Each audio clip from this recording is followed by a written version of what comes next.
राजस्थान के सभी विद्यार्थियों का हार्दिक स्वागत, हार्दिक अभिनंदन। प्रिय विद्यार्थियों, आज हम पढ़ेंगे हिंदी साहित्य की क्लास। वैसे साहित्य क्लासेज ही है, तो हिंदी साहित्य की क्लास और हिंदी साहित्य की क्लास में सरयू में से हम पढ़ेंगे रहीम। और इससे पहले थोड़ा सा आपको बता देता हूं कि आपके हिंदी साहित्य में ये आज हम तीसरा पार्ट पढ़ेंगे। वैसे हिंदी साहित्य, संपूर्ण हिंदी साहित्य है वो अपलोड किया गया है, यानी सत्र 2019-20 में। 20-21 में केवल जैसे मान लो आज हम रहीम पढ़ेंगे तो रहीम का परिचय पहले से अपलोड किया हुआ है, वहां से आप देख सकते हैं। रहीम के विशेष प्रश्न भी अपलोड किए गए हैं, तो वहीं से भी आप देख सकते हैं। आज हम पढ़ेंगे रहीम की व्याख्या। नंबर 1 व्याख्या पढ़ेंगे, और व्याख्या के साथ हम पढ़ेंगे प्रश्नोत्तर, यानी जो परीक्षा में आने योग्य प्रश्नोत्तर होते हैं वो पढ़ेंगे। हिंदी अनिवार्य में वैसे अपने कल बिहारी तक का पाठ हो गया था। इंग्लिश में अपने 5 पाठ हो गए हैं, यानी जो 5वां पाठ था, और राजनीति विज्ञान में 4 पाठ कंप्लीट हो गए हैं। क्लासें वैसे हमेशा अपलोड की जाती है, और बहुत सारे विद्यार्थी बार बार यही कहते हैं कि सर मेरे पास वो लिंक भेजो, वो लिंक भेजो। काश यदि आप सब्सक्राइब कर लेते, यानी जब आप सब्सक्राइब कर लेंगे तो आपके पास नोटिफिकेशन तुरंत आ जाएगा। और इससे पहले के यदि सब्सक्राइब करने के बाद आपके पास जो पाठ नहीं आ रहे हैं, उन पाठों को पढ़ने के लिए 2 तरीके हैं। एक तो आप साहित्य क्लासेस सर्च करें, साहित्य क्लासेस सर्च करें और वहां पर वीडियो में जाकर के प्लेलिस्ट में जाए। प्लेलिस्ट में यहां पर ये 4 विषयों की लिस्ट है वो बनाई हुई है, आप वहां से पढ़ सकते हैं। दूसरी बात है, यदि आपके पास आपके समझ में नहीं आ रहा है तो आपको जो नंबर दिए गए हैं 9610208295, इन पर अपना ग्रुप भी बनाए गए हैं। वैसे आप ग्रुप में बने रहें। और ग्रुप जो है व्हाट्सएप ग्रुप भी है, व्हाट्सएप ग्रुप तो करीब करीब कंप्लीट हो गए हैं, लेकिन टेलीग्राम चैनल भी बनाया गया है जिसमें आप जुड़ सकते हैं। यानी इनका लिंक है वो आप प्राप्त करें और जुड़ जाएं। जिससे क्या है कि अधिक से अधिक, यानी टेलीग्राम क्या है कि लिमिट नहीं होती, बहुत सारे विद्यार्थी एक साथ जुड़ सकते हैं। आप अब अपने जैसे 5 पार्ट कंप्लीट हो गए हैं इंग्लिश का, तो इंग्लिश का प्रश्नोत्तर किए जाएंगे। हिंदी अनिवार्य में वैसे 5 पार्ट के करीब है। बहुत सारे विद्यार्थी ये पूछते हैं कि सर इनके प्रश्नोत्तर करवाओ। प्रश्नोत्तर जब 5 पार्ट हो जाएंगे तो 1 से 5 तक के जितने भी महत्वपूर्ण क्वेश्चंस है वो डाले जाएंगे। आप ध्यान से पढ़ेंगे, आपके पास आ जाएंगे। आप धैर्य रखें, सब बिल्कुल अच्छी तरह से। ये जो 4 विषय आपके ये जो शुरू किए गए हैं, इन 4 विषयों में आपको कंप्लीट अध्ययन करवाऊंगा। मेरा ये प्रयास है। तो आज हम पढ़ेंगे रहीम। देखिए, सबसे पहले हम रहीम में क्या पढ़ते हैं, रहीम को शुरू करते हैं। रहीम में हमें पढ़ना होता है, रहीम में साहित्यिक परिचय पढ़ना होता है, व्याख्या पढ़नी होती है, प्रश्नोत्तर पढ़ना होता है। तो साहित्यिक परिचय पहले से अपलोड किया हुआ है, वहां से आप देख सकते हैं। बहुत ही अच्छा साहित्यिक परिचय है। एक बात आपसे और बता दूं कि ये जो साहित्यिक परिचय आपको दिए गए हैं वो साहित्यिक परिचय पुस्तक से हटकर भी है, यानी पुस्तक में जो बातें हैं वो तो है ही है, इसके अतिरिक्त भी आपको यानी उनकी जानकारी है वो लेखक या कवि की जानकारी उपलब्ध कराने का प्रयास किया गया है। क्योंकि जब आप किताब में तो वह है ही, लेकिन जब आप अलग से पढ़ेंगे, अलग से लिखेंगे, तो परीक्षक का ध्यान आपकी तरफ आकर्षित होगा, और आकर्षित होने पर आपको बहुत अच्छे अंक मिलेंगे। तो साहित्यिक परिचय आप वहां से पढ़ लें। आज हम पढ़ेंगे व्याख्या और प्रश्नोत्तर। अब व्याख्या देखते हैं कि सबसे पहले कैसी व्याख्याएं हैं। जो आपके 15 दोहे हैं इनके आपके शामिल किए गए हैं, और आप ध्यानपूर्वक देखें ताकि इसका अध्ययन है वो अच्छी तरह से हो सके। देखिए इसका पहले दोहे में क्या कह रहे हैं कवि कि अच्युत चरण तरंगिनी शिव सिर मालती माल, हरिन बनाओ सुरसरी की जो इंदव भाल। यहां पर यानी सुरसरी गंगा की भक्ति करते हुए, आराधना करते हुए रहीम कहते हैं कि हे मां गंगे अच्युत चरण तरंगिनी, अर्थात अच्युत का अर्थ है यहां पर भगवान विष्णु। भगवान विष्णु के चरणों से निकलकर आप भगवान शिव के मस्तिष्क पर एक माला के समान मालती के फूलों की तरह विराजमान होती हो। भगवान विष्णु के चरणों से निकल करके और शिव के मस्तिष्क पर या जटाओं में मालती के फूलों की तरह सुशोभित होती हो या माला के रूप में सुशोभित होती हो। हे गंगे, जब आप मेरी मुक्ति करें, आप मुझे यहाँ से पाप मुक्त करें, संसार से पार करें, तो मुझे हरि मत बनाना, अर्थात विष्णु मत बनाना, मुझे हरि यानी शिव बनाना, ताकि मैं आपको मेरे मस्तिष्क पर धारण कर सकूं। यानी हरि न बनाओ सुरसरी, हे गंगे मुझे हरि मत बनाना, अर्थात विष्णु मत बनाना, क्योंकि मैं आपको मस्तिष्क पे धारण करना चाहता हूं। आपके प्रति मेरी जो निष्ठा भक्ति है वो मैं आपकी आराधना करना चाहता हूं, इसलिए आप मुझे शिव बनाना ताकि मैं आपको मस्तिष्क पर धारण कर सकूं। दूसरा दोहा देखिए, दूसरे दोहे में क्या लिखते हैं कि अमी पियावत मान बिनु रहीमन मोहिन सुहाय। रहीम क्या कहते हैं, अमी पियावत मान बिनु, यदि बिना मान के मुझे कोई अमृत भी पिलाता है तो मुझे अच्छा नहीं लगता है। रहीमन मोहिन सुहाय अर्थात मुझे अच्छा नहीं लगता है। मान सहित मरिबू बुलो जो विष दे बुलाए, और यदि सम्मान बुला करके मुझे कोई जहर भी पिला देता है तो भी मुझे वो मंजूर है, अर्थात सम्मान के साथ तो मरना भी अच्छा है और अपमान सहित अमृत का पान करना भी मुझे अच्छा नहीं लगता है। बहुत ही अच्छी बात है। अब देखिए अगला, देखिए कदली शीप भुजंग मुख स्वाति एक गुण तीन, जैसी संगति बैठी रहते सोई फल दिन। कवि रहीम कहते हैं कि स्वाति नक्षत्रों में जल की एक बूंद केले पर पड़ती है, वही बूंद शीप पर पड़ती है, वही बूंद सांप के मुख पर पड़ती है, मुख में पड़ती है, तो इनका परिणाम पृथक पृथक होता है, अलग अलग होता है। स्वाति नक्षत्रों में बरसने वाली बूंद जब केले पर पड़ती है तो वह कपूर बन जाता है, शीपी में पड़ती है तो मोती बन जाता है, और सांप के मुंह में पड़ने पर वही बूंद जहर के रूप में परिणत हो जाती है। तो कवि रहीम कहते हैं कि जैसी संगति में व्यक्ति रहता है वैसा ही फल उसे प्राप्त होता है, अर्थात बूंद एक थी और उसे अलग अलग संगत मिलने पर उसे अलग अलग रूप धारण करना पड़ा, यानी कपूर, मोती और जहर। आगे देखिए अगले में है कि कही रहीम संपत्ति सगे बनत बहुत बहुरीत। रहीम दास कहते हैं कि जब हमारे पास धन दौलत होती है तो बहुत सारे लोग विभिन्न प्रकार की रीतियों से हमारे साथ मित्रता करते हैं। बनत बहुत बहुरीत अर्थात विभिन्न प्रकार की रीतियों से हर तरह से अपने साथ रहने को उद्यत होते हैं। विपत्ति कसौटी जेक्सर ते ही सांचे मीत। रहीम कहते हैं कि जो व्यक्ति विपत्ति की परीक्षा में पास होता है, अर्थात विपत्ति के समय जो हमारा साथ देता है, वही हमारा सच्चा मित्र होता है। यानी इन्होंने सच्चे मित्र के लक्षण बताए हैं कि जो व्यक्ति भीड़ पर, यानी जो व्यक्ति है वो हमारे किसी प्रकार की कोई समस्या आती है या हमारे ऊपर कोई संकट आता है और उस संकट के समय जो व्यक्ति हमारे साथ होता है वही व्यक्ति हमारे लिए मित्र होता है। अन्यथा जो संपत्ति में या स्वार्थवश जो मित्र बने हुए होते हैं वो हमारे मित्र नहीं होते हैं। इसमें देखिए अनुप्रास अलंकार, इसमें भी अनुप्रास अलंकार है, अनुप्रास अलंकार है इसमें,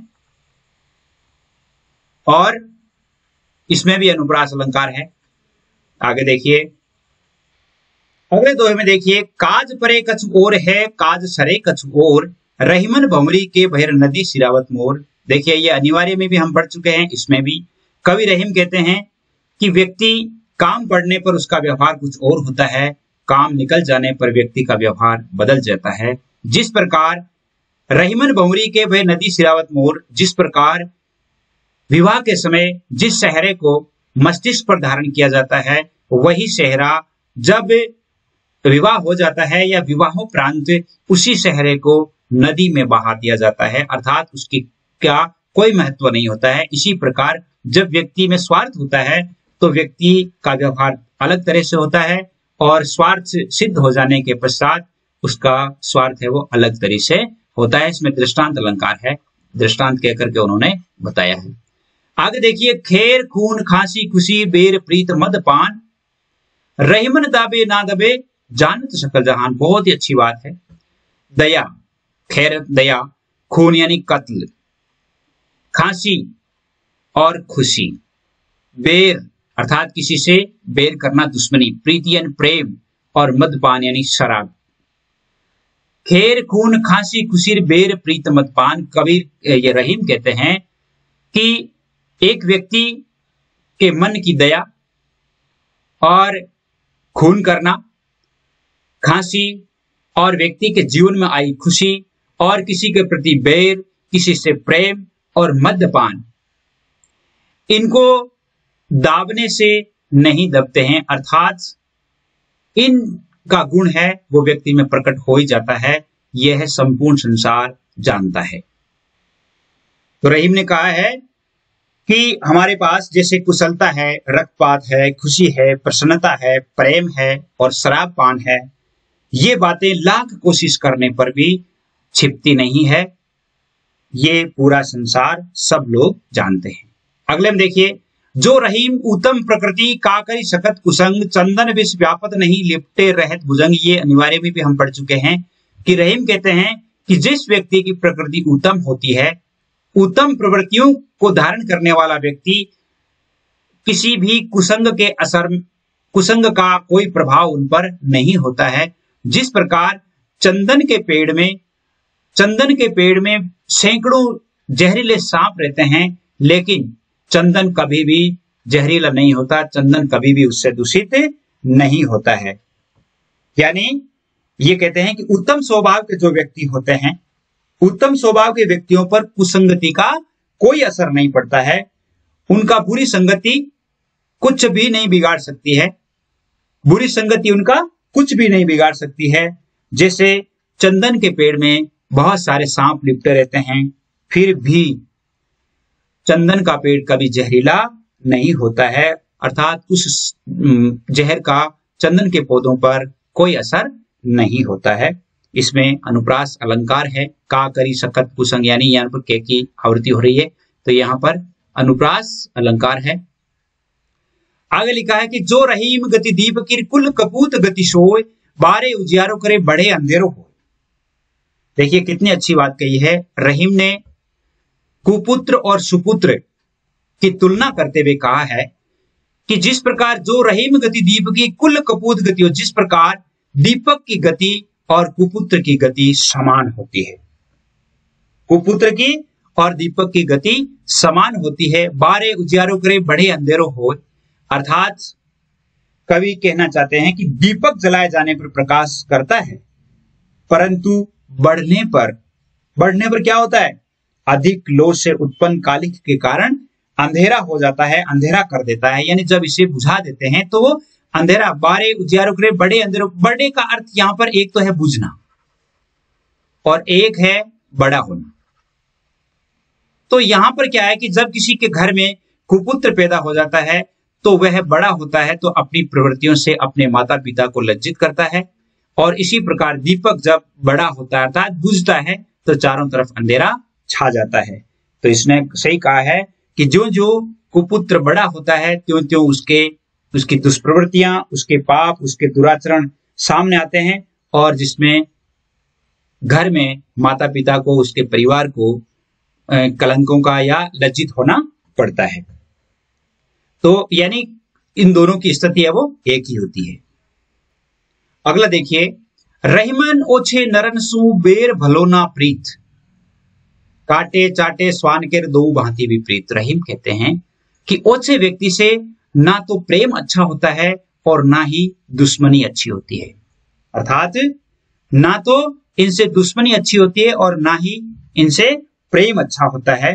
क्योंकि जिस प्रकार एक कुत्ते से दोस्ती करने पर वह चाटता है और उसे दुश्मनी करने पर वह काट लेता है, यानी कहने का अर्थ यह है कि ऐसे नीच स्वभाव के जो व्यक्ति होते हैं उन व्यक्तियों से ना तो वेर करना चाहिए, ना ही विरोध करना चाहिए।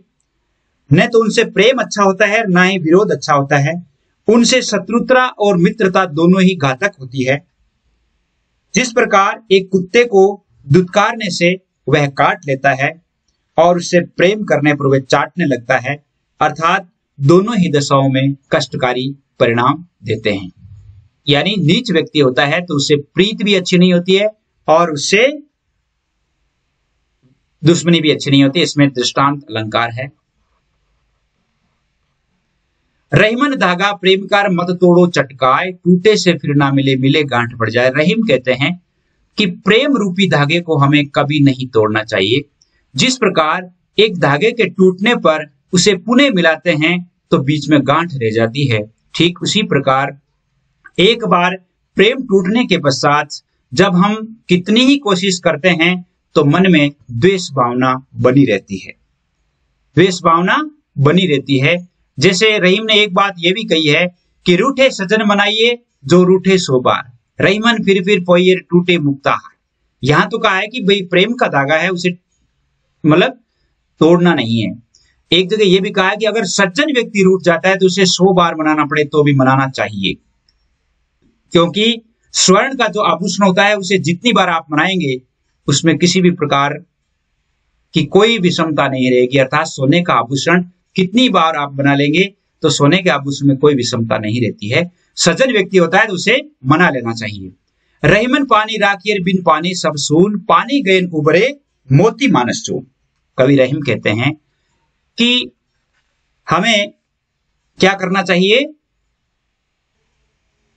हमें प्रतिष्ठा रखनी चाहिए। यहां पर पानी जो शब्द है, इस पानी के 2-3 अर्थ है। एक पानी का अर्थ होता है इज्जत, एक पानी का अर्थ होता है चमक, और एक पानी का अर्थ जल होता ही है। यानी रहीमन पानी राखिए बिन पानी सब सून। रहीम कहते हैं कि हमें पानी को रखना चाहिए, हमें प्रतिष्ठा को रखना चाहिए। प्रतिष्ठा के बिना व्यक्ति के जीवन का कोई मूल्य नहीं होता है। प्रतिष्ठा के अभाव में जीवन है वो शून्य हो जाता है। इज्जत पर आंच आने पर जीवन सुखमय नहीं होता है। पानी चले जाने पर, जिस प्रकार मोती का पानी उतर जाने पर वह आबदार नहीं रहता, मनुष्य की इज्जत चली जाने पर वह व्यक्ति कलंकित हो जाता है। चून यानी यहां पर 2 तरह के अर्थ है। चून का अर्थ एक तो होता है आटा और एक अर्थ होता है चूना। यानी आटा जो होता है वो भी पानी के बिना व्यर्थ होता है, और ठीक चूना जो है वो भी पानी के बिना व्यर्थ होता है। आप दोनों ही अर्थ है वो लिख सकते हैं। तो इन्होंने कहा है कि पानी के अभाव में चूना जो है वो अपनी उज्जवलता या जो सक्रियता है वो खो देता है। इसलिए हर हालत में हमें पानी को बचाए रखना चाहिए। चूना जो है आटा भी कहते हैं, इसलिए आटे के अर्थ में यदि हम कहें तो आटा जो है पानी के बिना किसी भी प्रकार से उपयोगी नहीं होता है। यहां इसमें श्लेष अलंकार है। श्लेष अलंकार कहां होता है, वैसे आपने 11th क्लास में पढ़ा होगा कि जहां पर एक ही शब्द के 2-3 अर्थ होते हैं। पानी शब्द के 3 अर्थ है यहां पर, इसलिए यहां इसमें श्लेष अलंकार है। अगला देखिए, इसमें देखिए प्रीतम छवि नैनन बसी, पर छवि कहां समाय, भरी सराय रहीम लखी, पथिक आप फिर जाए। कवि रहीम कहते हैं कि नेत्रों में, हमारे नैनों में जब प्रेमी या प्रेमिका की छवि बसी हुई होती है तो अन्य व्यक्ति को कोई स्थान प्राप्त नहीं होता है।